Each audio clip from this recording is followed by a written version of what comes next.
दोस्तों स्वागत है आपका इनसाइट नॉलेज की एक और नई वीडियो में। आज की इस वीडियो में डिफेंस और वर्ल्ड अफेयर से जुड़ी दो बेहद इंपॉर्टेंट खबरों के बारे में बात करेंगे, जिसमें हमारी पहली खबर भारत के डिफेंस एक्सपोर्ट के नए आंकड़ों को लेकर है, जो कि 31 गुना तक बढ़ चुका है। इसके अलावा भारत के रक्षा मंत्री ने आने वाले सालों में भारत के डिफेंस एक्सपोर्ट को लेकर कई बड़े दावे किए गए हैं। इसके अलावा हमारी दूसरी खबर रूस से निकलकर सामने आ रही है, जिसने फाइनली एक बड़ी डील भारत की कंपनी के साथ साइन की है और ये डील $13 बिलियन हर साल की होने वाली है। रूस यूक्रेन युद्ध से पहले जहां भारत और रूस का ट्रेड $20 बिलियन को भी टच नहीं कर पाता था, वहीं अब एक भारतीय कंपनी के साथ $13 बिलियन की हर साल की ये डील काफी ऐतिहासिक रहने वाली है। इसके बारे में भी आगे बात करेंगे। दोनों खबर काफी इंटरेस्टिंग है, इसलिए वीडियो को अंत तक जरूर देखिएगा। साथ ही चैनल पर पहली बार आए हैं तो नीचे दिए गए सब्सक्राइब बटन को प्रेस कर बेल आइकन को दबा लें, जिससे हमारी डेली ऐसी वीडियो आप तक सबसे पहले पहुंच सके।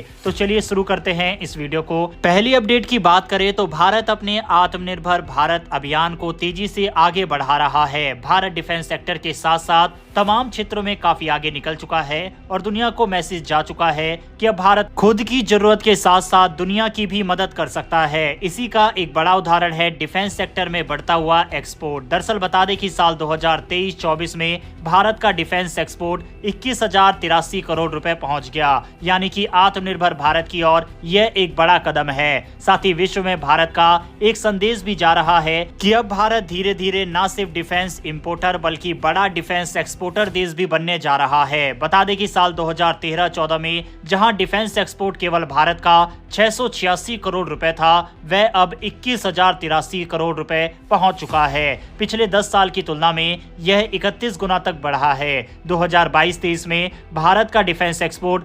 15,920 करोड़ रुपए था। बता दें कि रक्षा मंत्रालय की तरफ से अपनी एनुअली रिपोर्ट में इस बात की जानकारी दी गई। डिफेंस एक्सपोर्ट में प्राइवेट और साथ ही डिफेंस पब्लिक सेक्टर अंडरटेकिंग की ये बड़ी उपलब्धि है। 60% का योगदान निजी क्षेत्र का रहा। इसके अलावा बाकी 40% डिफेंस पब्लिक सेक्टर अंडरटेकिंग का। रक्षा मंत्री राजनाथ सिंह जी ने इसी मौके पर कहा कि साल 2029 तक भारत का डिफेंस एक्सपोर्ट 50,000 करोड़ रुपए तक लेकर जाना है और आने वाले सालों में उसके बाद भारत को टॉप 5 देशों की लिस्ट में लेकर जाना है। बता दें कि भारत अब अपने इंपोर्ट को कम करके एक्सपोर्ट को बढ़ाने की ओर आगे बढ़ चुका है। यही कारण है कि भारत अब अपने हथियार खुद बना रहा है। हथियार और तकनीक के साथ साथ गोला बारूद, सेंसर आदि भारत अब खुद बनाने लगा है। हाल ही में रक्षा उत्पादन विभाग ने 346 स्वदेशी सामानों की सूची जारी की थी, जो अब भारत खुद बनाने लगा है। बड़े बड़े देश भारत की डिफेंस मामले की बढ़ती हुई तरक्की से चौंक गए हैं। स्वदेशी रक्षा उत्पादन 2023-24 में 12,06,887 करोड़ रुपए था, जो 2022-23 के मुकाबले में 17% तक जाता है। बता दें कि इसमें काफी बड़ा योगदान निजी और पब्लिक सेक्टर का रहा। भारत अपने डिफेंस क्षमता का दायरा बढ़ा रहा है। भारत सरकार की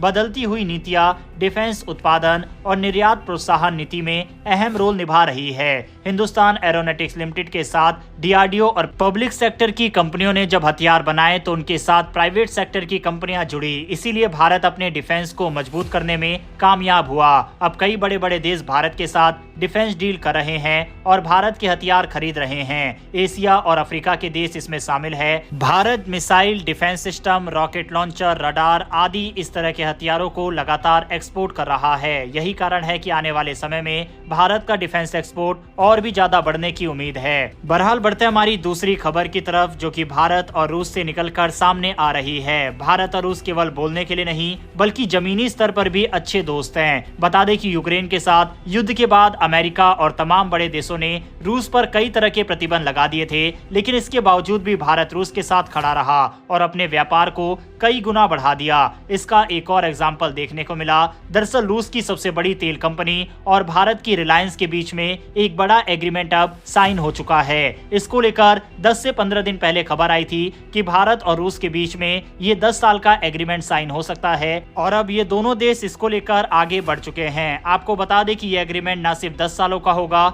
बल्कि 10 साल के बाद आगे 10 सालों का और भी कंटिन्यू करने का प्रोग्राम रहेगा। रशियन कंपनी रोसनेफ्ट और रिलायंस के बीच में हर साल 13 अरब डॉलर का एग्रीमेंट हुआ है, जो नए साल की शुरुआत से ही शुरू होगा। अब रूस के द्वारा भारत में हर रोज 5 लाख बैरल कच्चा तेल भेजा जाएगा, जो कि रिलायंस के और दुनिया की सबसे बड़ी ऑयल रिफाइनरी पोर्ट जामनगर में आएगा। ये डील भारत की ऊर्जा आपूर्ति को पूरा करने के लिए काफी महत्वपूर्ण है। इसके साथ ही रूस के लिए भी उसके आर्थिक दृष्टिकोण से काफी ज्यादा अहम ये डील बताई जा रही है। शुरुआत में ये डील 10 साल की होने वाली है, लेकिन जैसा कि हमने बताया, इसके बाद ये 10 और सालों के लिए बढ़ाया जा सकता है। बीते जुलाई के महीने में भारत चीन को पीछे छोड़कर रूस के क्रूड ऑयल का सबसे बड़ा इंपोर्टर देश बन गया था। इसका कारण है कि यूक्रेन के साथ रूस का युद्ध, दरअसल युद्ध के बाद से रूस के तेल की कीमत कम हो गई और भारत ने वहां से काफी बड़ी मात्रा में तेल खरीदा। अब तक दोनों देशों की डील में भारतीय रुपया, दिरहम और युआन में पेमेंट का समझौता किया था, लेकिन अब जो रिलायंस के साथ रूस की डील हुई है उसमें उसे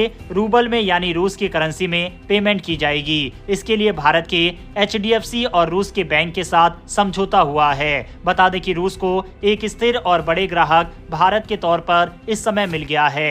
इसके अलावा रूसी राष्ट्रपति व्लादिमीर पुतिन जल्द ही भारत के दौरे पर भी आने वाले हैं। इसके साथ ही रूस ने भारतीयों के लिए वीजा फ्री भी साल 2025 से कर दिया है। बहरहाल दोस्तों, इस वीडियो में इतना ही। भारत और रूस की इस दोस्ती के लिए कमेंट बॉक्स में एक जय हिंद जरूर लिखिएगा।